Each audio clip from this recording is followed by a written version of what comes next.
Netizens are divided on the upcoming interview of TV host Chris Aquino with President Duterte. The TV comeback of the Queen of All Media is on Friday, which will air on state-owned PTV4 and a commercial TV station.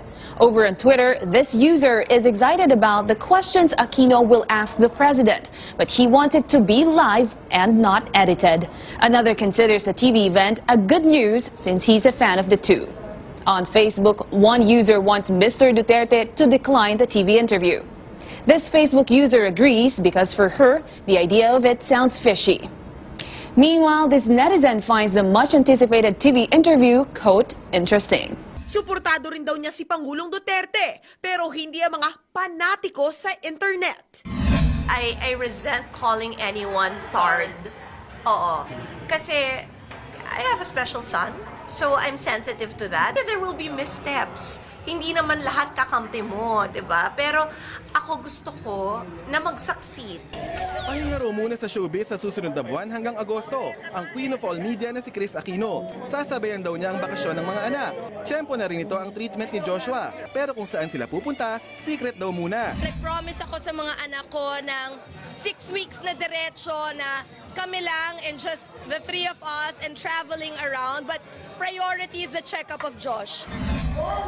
Seryoso na daw ang pagpasok ni Chris sa politika sa 2016. Pangako niya, paghahandaan niya ito ng husto. Naramdaman ko that I would like OJT, on-the-job training with those mayors. Vinolunteer ko sarili ko talaga kay Mayor Duterte at kay Mayor Jed ng Iloilo. Sabi ko, pwede ba mag 2 weeks sa inyo para naman makita ko talaga kung kaya ko. Siguro at that time, akala ko, pagbalik ko, may space pa. I overestimated my worth. In IG namin ko yun, it was my fault. I could still be there now. I was stupid. There were circumstances in February that prevented me from signing a really lucrative, fair, easy, 2-page contract without all those tiny lines in between, all those, na parang, inagrihan halos lahat ng gusto ko, but none of you knew that was the time of that Abu Sayyaf Pareha. There was also parang health issues. I miss them. Okay. Ganun kasimple. I miss them. I miss the work. I miss what I knew. Okay. I miss the daily conversations. I miss the 12 midnight text telling me na ito yung nabago sa schedule. I miss my cameraman kasi ganun yung sistema na may na-assign sa'yo. Yun parang alam ko na talagang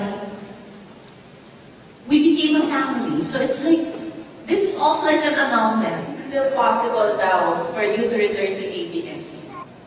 Hindi naman ito Billy Bush situation in America, di ba? Or I'm not Roger Ailes. So, I don't have an existing network contract with anybody. So, if it's God's will, it might happen. And I'd be the happiest person. But if it's also God's will that GMA will welcome me, I'd be great. I'm busy really in the fight against drugs. The fight against drugs is actually a working network of the big ones. And unless you're able to destroy the apparatus national level, you'd not be able to get a relief sa drug problem natin. Kasi yan sila nagpapalitan ng teritoryo. If it is hot there, if it is medyo alanganin, they just transfer to another territory, and it's the art of accommodation and compromise. Yun ang laro dito sa Pilipinas. And the reason I am not so keen about going after gambling is not because I want it. I do not want it, just like any other administrator of a country, lalo na mahirap. The problem is I do not have the men to focus on one area gaya ng droga. Kasi pag nabakante ang network dyan, nature hates vacuum. And somebody will just have to take over the vacuum that you leave. So from one of Soweting yung patad, the distribution would shift to droga. Kasi nasanay na ang mga tao, under a lot of activity, it's really an apparatus. And unless you're able to deal with the apparatus, which is really the meat of the matter, you'd not be able to stop quitting. For that matter, sugal, pati yung droga. But the more, the more insidious is really drugs. And it is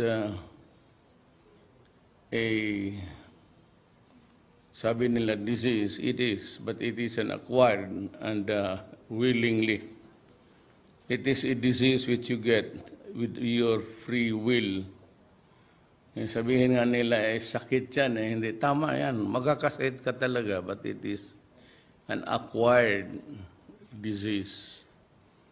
And in terms of health, in the area of health, magastos yan. For the 4 million to be rehabilitated, reduce it to something like 2 plus. Baka yung iba naman kaya nila magpaggamot na even in the medical city, it's about 300 pesos a month. Kwenta-kwenta namin dito sa cabinet meeting kahapon. By the way, after so much debate, yung climate change, pipirmahan ko, it was a unanimous vote except for 1 or 2. Ako yung isa which was arguing about if it's a binding treaty, you have to have a sanction. But it's binding, if you read the treaty, it's binding, but there is no sanction. So that if it is a low country in terms of economic level, the big ones will always force you to do it. But if it is the highly industrialized countries, there's nothing you can do about it. Because yung sanctions cannot be done by the smaller nations, let alone without the powers of pressure. The name of the game is pressure. And isa pa dyan, do we get the money? Now remember, contrary to the popular belief, we read the contract word for word. Yung pera na to be culled sa mga rich industrial countries, hanggang doon lang. And there is no binding agreement that they have to pay this and that. At yung sabi nila na they're forced to say that, sali na tayo dito, kung magkaroon tayo ng damage, makakolekta ka dyan sa 200 million revolving fund, o 300 billion or million.